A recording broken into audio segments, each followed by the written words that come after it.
Protests in Pakistan, Iran and Niger against French satirical magazine Charlie Abdel continue.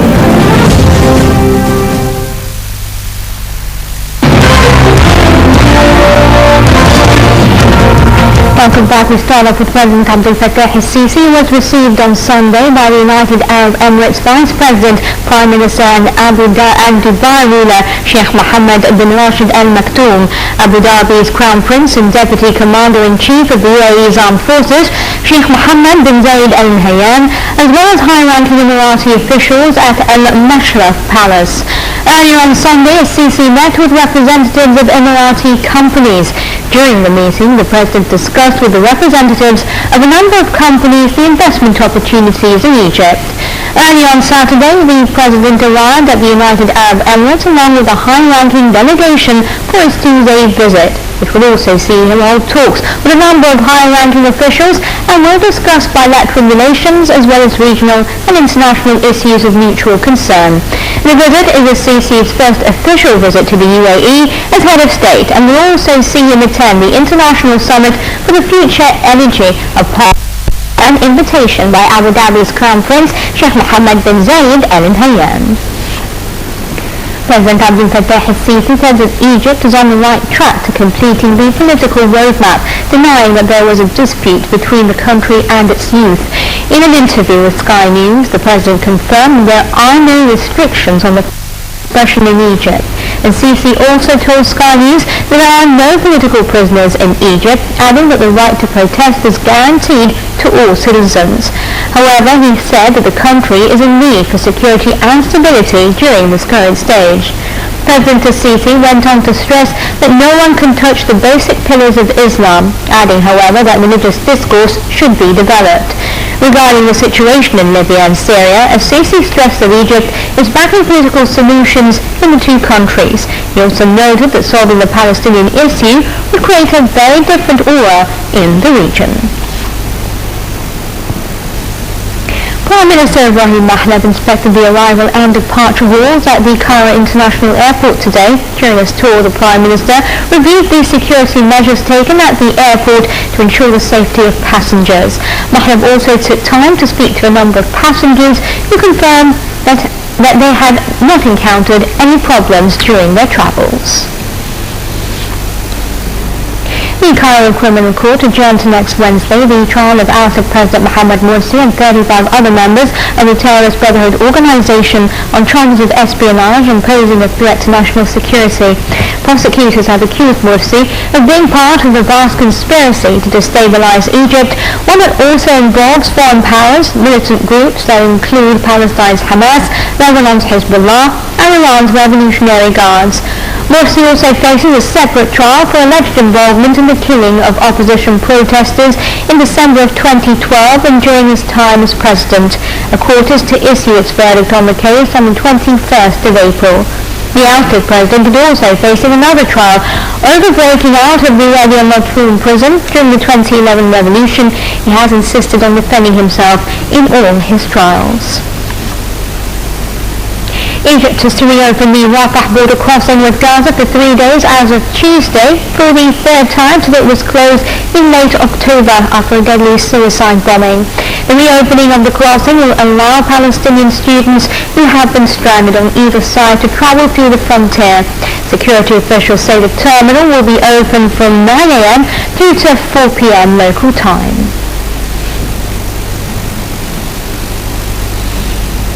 The funeral of the legendary Egyptian actress Fatin Hamama was held on Sunday in Al-Hosari Mosque in the 6th of October city after a Dhuhr or noon prayers. Fatin Hamama died Saturday at the age of 84. Hamama appeared in almost 100 films and worked with some of the greatest in Egypt's film industry.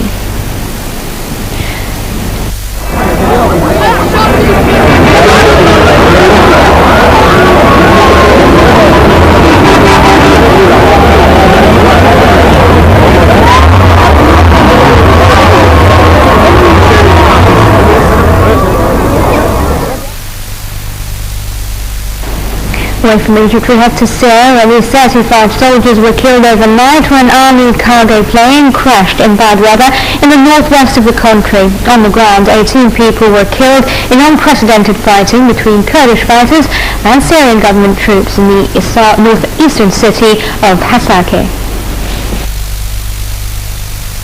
At least 35 Syrian soldiers were killed overnight when an army cargo plane crashed in bad weather in the northwest of the country. Meanwhile, at least 18 people have been killed in the unprecedented fighting between the Kurdish forces and the Syrian government troops in the northeastern city of Hasakah. The Syrian Observatory for Human Rights said on Sunday that the clashes, which erupted in the early hours of Saturday, were continuing for a second day. A civilian woman was also killed in the fighting on Saturday. The clashes broke out after the Kurdish fighters detained around 10 regime loyalists they accused of seizing part of the demilitarized zone. Under a deal agreed last year, the Kurdish forces control around 30% of the city's Kurdish and mixed Kurdish Arab districts, with the regime forces controlling most of the city's majority Arab neighborhoods. Certain districts are off the limits to both sides under the deal. The two sides have fought together to keep Daesh group militants out of Hasakah, a provincial capital of some 200,000 people, but the Kurdish relations with the government forces are complicated. The regime withdrew from most of the Kurdish majority areas of Syria in 2012, focusing the forces on fighting the burgeoning Sunni Arab-led rebellion. And since then, the Kurds have worked to build autonomous local governments in the three regions where they form the majority population. Kurdish forces have taken over most of the security responsibilities in those areas as well.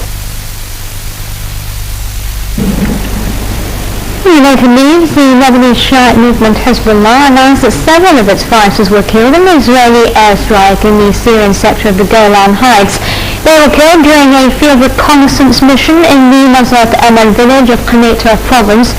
Earlier, the Israeli security source said that an Israeli helicopter carried out a strike against so-called terrorists near Quneitra, close to the ceasefire line separating the Syrian and the Israeli sectors of the Golan Heights. The source did not identify the targets, but alleged that they were preparing an attack on Israel without providing further details. Officials said that Libya's rival parliament decided that it would attend UN-sponsored peace talks only if they were held inside Libya.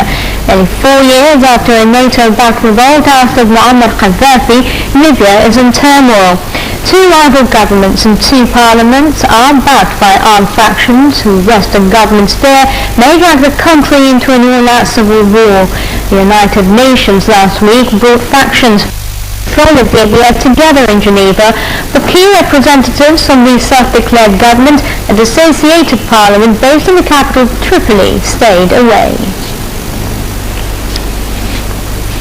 On another front, the army of Libya's internationally recognized government announced Sunday that it would cease fire 2 days after a militia alliance announced a truce. The army also said it would monitor the situation on the ground to prevent any change in front lines or transportation of weapons and ammunition, which it would consider a violation of the truce. On Friday, the Federal Libya or Libya-Dawn Militia Alliance said it had agreed to a ceasefire on all fronts in the North African country on condition that the other parties respect the truce. In other news, Israel said it had cracked the first Daesh cell on its soil made up of 7 Arab Israeli citizens who would be prosecuted on charges of planning attacks in the Hebrew state and communicating with the insurgent group in Syria. A Justice Ministry spokesman said that after a gag order on the case was eased, that the defendants, including a lawyer who was representing himself in court, denied the charges of belonging to an illegal group, aiding terrorism and contacting foreign agents. Though members of Israel's 20% Arab minority rarely turn to armed violence, many have at state authority and security officials worry about Islamist doctrines taking root. Israeli authorities are lobbying member states of the International Criminal Court to cut funding for the tribunal in response to its launch of an inquiry into war crimes in the Palestinian territories. Israeli officials reported the moves on Sunday. ICC prosecutors said Friday that they would examine in full independence and impartiality crimes that may have occurred since June the 13th of last year. This allows to delve into the aggression that Israel launched in Gaza in July through to August of 2014 that claimed the lives of more than 2,100 Palestinians. The decision came after Palestinian President Mahmoud Abdel, in the absence of peace talks and against strong opposition from the Israelis and the United States, requested ICC membership, which comes into effect on April the 1st. Japanese Prime Minister Shinzo Abe headed to Tel Aviv on Sunday at the start of a 3-day official visit to Israel and the Palestinian territories. He flew in from Jordan to begin the final leg of a 6-day tour of the Middle East aimed at promoting regional stability and peace, as well as boosting economic ties. Abe, who was re-elected as premier last month, began his trip in Cairo, where he pledged $2.5 billion in humanitarian and development aid for countries affected by violent expansion of the Daesh group in Iraq and Syria. Police and hospital sources said that a suicide bomber had killed 4 people and wounded dozens in an attack on a bus station in northeast of Nigeria. There was no immediate claim of responsibility, but the town was often come under attack from Boko Haram militants. Last Sunday it was the scene of a bombing in a crowded market carried out by 2 female suicide attackers, one believed to be aged around 15. Witnesses to the latest attack said the explosion ripped through the bus station at Tashakon on the outskirts of the town. A police officer said 4 bodies and 48 injured people had been taken from the scene. In other news, UN officials said the peacekeeper with the UN force in Mali was killed early Saturday when gunmen launched a fresh attack on the camp housing UN troops in the country's north. The attack was swiftly slammed by the UN Council and Secretary General Ban Ki-moon. The attack marked the latest raid by suspected militants in Mali's west of north and came a day after 2 Malian soldiers were killed in the central town of Tenkou. Militants launched regular raids on UN forces, and on January the 5th, 11 Malian soldiers were killed during an assault on the Kampala garrison near the border with Mauritania. Sympathy over the killing of 12 people by gunmen at Charlie Hebdo's offices in Paris on January the 7th has turned to anger in several Muslim countries after it pictured the Prophet on the front cover page of its Survivors edition. Protests rage in almost all major cities of Pakistan and Niger, and thousands of people chanted slogans against French infamous magazine Charlie Hebdo's cartoons